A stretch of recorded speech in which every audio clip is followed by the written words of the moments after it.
Bago ang lahat, habang wala pa yung NBA Finals at papalapit na rin yung NBA Draft at Free Agency, balik na naman sa dating content. Sa tagal ko na rin naghahanap or nag-trace ng mga player regarding sa trade. Ngayon ko lang din nalaman na si Kyrie pala dapat sa Clippers nun. Hindi alam kung problemado talaga yung Clippers or meron lang talaga silang taglay na kamalasan. Kahit nga si Jerry West sinabi na dating malas talaga yung team nila. Si Kyrie nasa trending rumors ngayon na hindi na siya magtatagal sa Dallas Mavericks at hindi na aabuti ng opening night. October pa yun, ang tagal pa. Pero gatasan ko na lang din. Hindi pa kasi nakakabalik si Kyrie, nilagay agad siya sa trade rumors dahil nga sa nagkaroon siya ng ACL injury. Halos binugbog kasi ng Dallas eh. Tinrade si Luka tapos pinabuhat sa kanya yung buong team. Kaya ayun, may report na possible i-trade ng Dallas or no choice ang Dallas na i-trade si Kyrie sa Clippers para makipag-swap ng draft picks. Kasi meron silang hinahabol na player sa draft board na gustong makuha. Napansin ko rin sa mga fan page nun nung combine na mga ini-interview lang ng Dallas, mga point guard. Akala ko si SGA lang yung isang malaking pagkakamali ng Clippers eh. Mas nauna pala dun si Kyrie.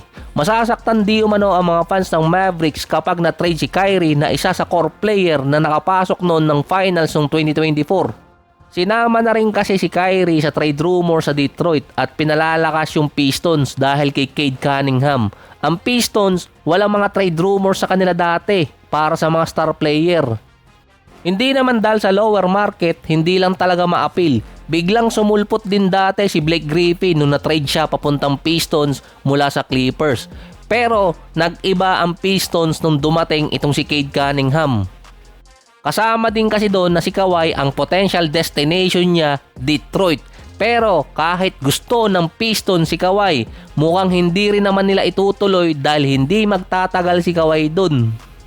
Kaya ngayon sinama si Kyrie. Kailangan kasi ng Pistons ng another or secondary scorer katulad niya. Last playoffs, kinapos yung mga player ng Pistons pagdating sa offense. Halos itong si Cade Cunningham ang bumuhat.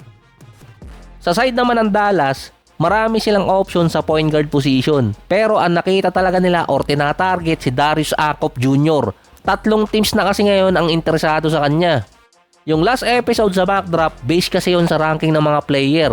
Pero dahil sumama na ang Sacramento, Clippers at Nets, biglang nag-iba agad yung mock drop kaagawa ko lang kahapon. At lalong may hirapan ang Dallas na makuha si Akop Jr. Hindi kasi sila basta-basta makakapag-trade. Mukhang sa draft night pa mangyayari kung sakaling habulin talaga ng Dallas. Kung mabilisan kasi ang galaw din ng ranking. Based din sa Basket News at Smoking Cuban, ang website ng Dallas gustong umangat ng Mavericks sa number 5 at gusto naman ng Clippers na bumaba ng draft board dahil ayaw ng Clippers na mag-develop ng isang 19 years old na player.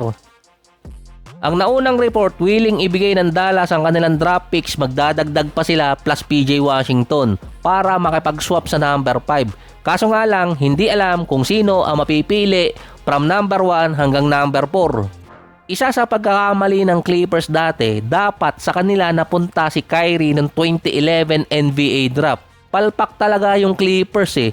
Siguro dapat nang umalis talaga si Kawhi. Kaso si Kawhi, nakukuha niya kasi yung hilig sa Clippers eh. Dapat magkakampi noon si Blake Griffin at itong si Kyrie. Ng mid-season ng 2011, rookie season to ni Blake Griffin. Nakipag-trade ang Clippers sa Cavaliers kapalit ni Mo Williams at itong si Jamario Moon.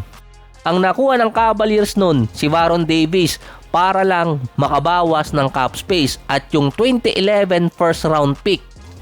Dahil akala ng Clippers, hindi mataas ang papatakan nila sa draft board.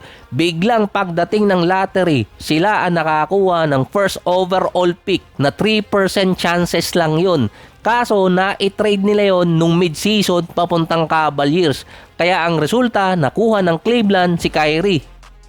Halos Derrick Rose scenario sana yung mangyayari sa Clippers kung hindi nila tinrade yung first round pick at si Baron Davis. Kaya nangyari pa, nag-champion si Kyrie sa Cavaliers na after naman ng 8 or 9 years, inulit ng Clippers yung pagkakamali na yon dahil kay SGA. Binigay nila sa Thunder kapalit si Paul George at multiple draft picks. Si SGA nagresulta din ng championship sa OKC. Sa side naman ng Dallas, para maengganyo nila kung sakali ang Clippers, kasama nilang ipapalit si Kyrie para lang makipag-swap ng draft picks at hindi na rin mag-develop ng player yung Clippers.